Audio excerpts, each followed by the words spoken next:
A carne é fraca.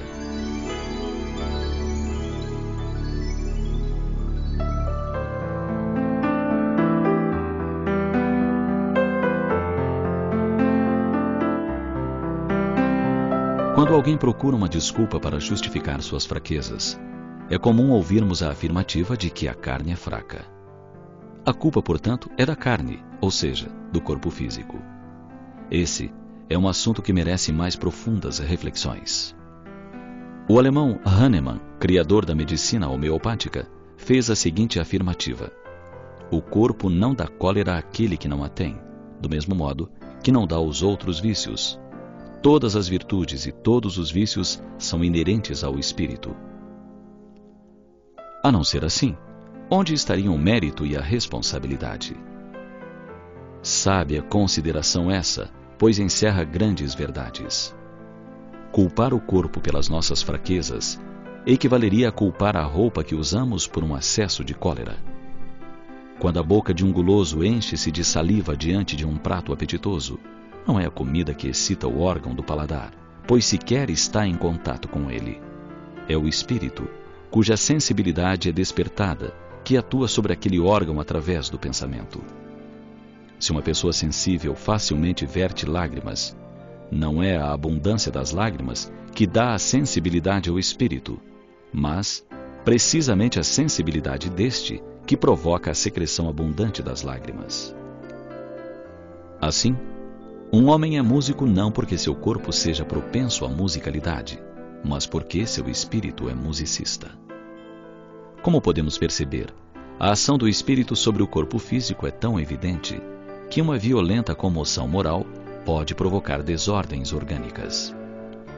Quando sofremos um susto, por exemplo, logo em seguida vem a sudorese, o tremor, a diarreia. Outras vezes, um acesso de ira pode provocar dor de cabeça, taquicardia e até mesmo deixar manchas roxas pelo corpo. Quanto às disposições para a preguiça, a sensualidade, a violência, a corrupção, igualmente não podem ser lançadas à conta da carne, pois são tendências radicadas no espírito imortal. Se assim não fosse, seria fácil, pois não teríamos nenhuma responsabilidade pelos nossos atos, desde que, uma vez enterrado o corpo, com ele sumiriam todas as fragilidades e os equívocos cometidos. Toda a responsabilidade moral dos atos da vida fica sempre por conta do espírito imortal, e não poderia ser diferente. Assim, quanto mais esclarecido for o espírito, menos desculpável se tornam as suas faltas, uma vez que com a inteligência e o senso moral nascem as noções do bem e do mal, do justo e do injusto.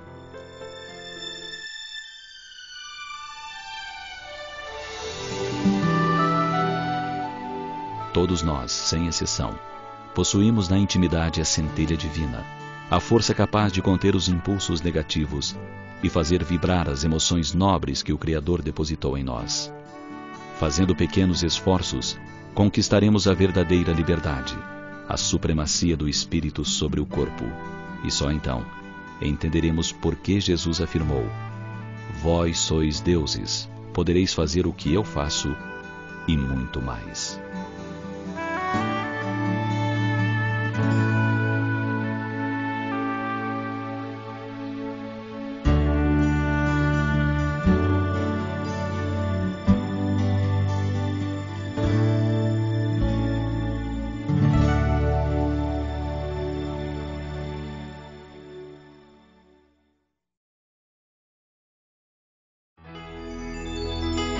A carne é fraca.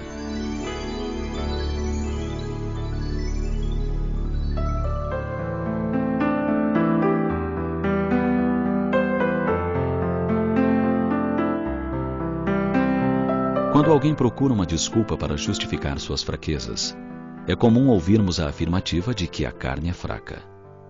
A culpa, portanto, é da carne, ou seja, do corpo físico. Esse é um assunto que merece mais profundas reflexões. O alemão Hahnemann, criador da medicina homeopática, fez a seguinte afirmativa: o corpo não dá cólera àquele que não a tem, do mesmo modo que não dá aos outros vícios. Todas as virtudes e todos os vícios são inerentes ao espírito. A não ser assim, onde estariam o mérito e a responsabilidade? Sábia consideração essa, pois encerra grandes verdades. Culpar o corpo pelas nossas fraquezas equivaleria a culpar a roupa que usamos por um acesso de cólera.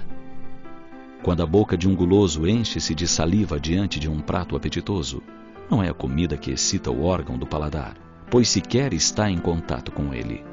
É o espírito, cuja sensibilidade é despertada, que atua sobre aquele órgão através do pensamento.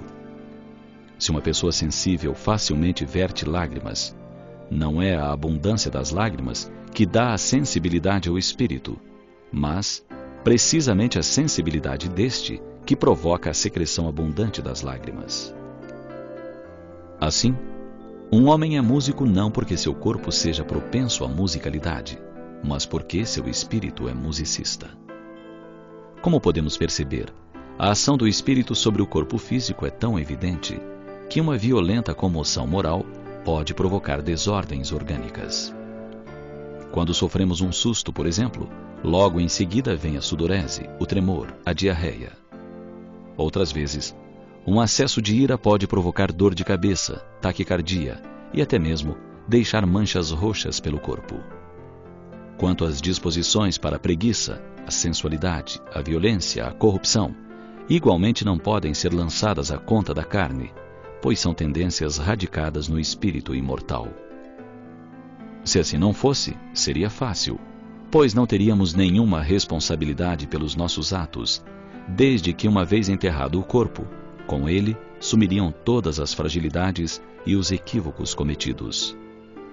Toda a responsabilidade moral dos atos da vida fica sempre por conta do espírito imortal, e não poderia ser diferente.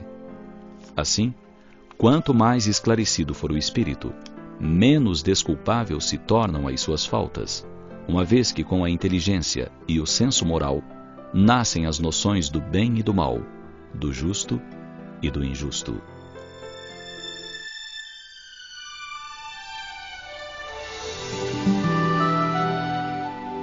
Todos nós, sem exceção, possuímos na intimidade a centelha divina, a força capaz de conter os impulsos negativos e fazer vibrar as emoções nobres que o Criador depositou em nós.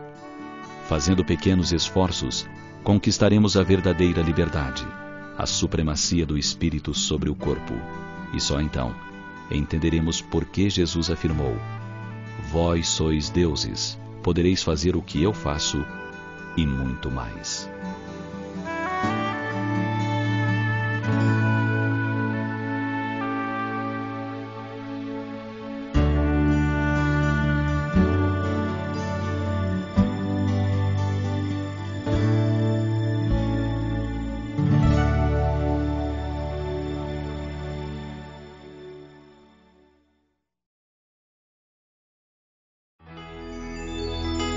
A carne é fraca.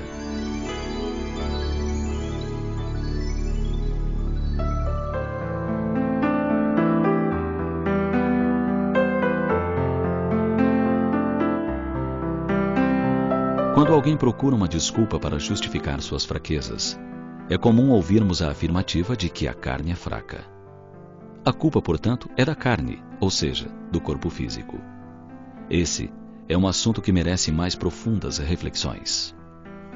O alemão Hahnemann, criador da medicina homeopática, fez a seguinte afirmativa: o corpo não dá cólera àquele que não a tem, do mesmo modo que não dá aos outros vícios. Todas as virtudes e todos os vícios são inerentes ao espírito. A não ser assim, onde estariam o mérito e a responsabilidade? Sábia consideração essa, pois encerra grandes verdades. Culpar o corpo pelas nossas fraquezas equivaleria a culpar a roupa que usamos por um acesso de cólera. Quando a boca de um guloso enche-se de saliva diante de um prato apetitoso, não é a comida que excita o órgão do paladar, pois sequer está em contato com ele. É o espírito, cuja sensibilidade é despertada, que atua sobre aquele órgão através do pensamento. Se uma pessoa sensível facilmente verte lágrimas, não é a abundância das lágrimas que dá a sensibilidade ao espírito, mas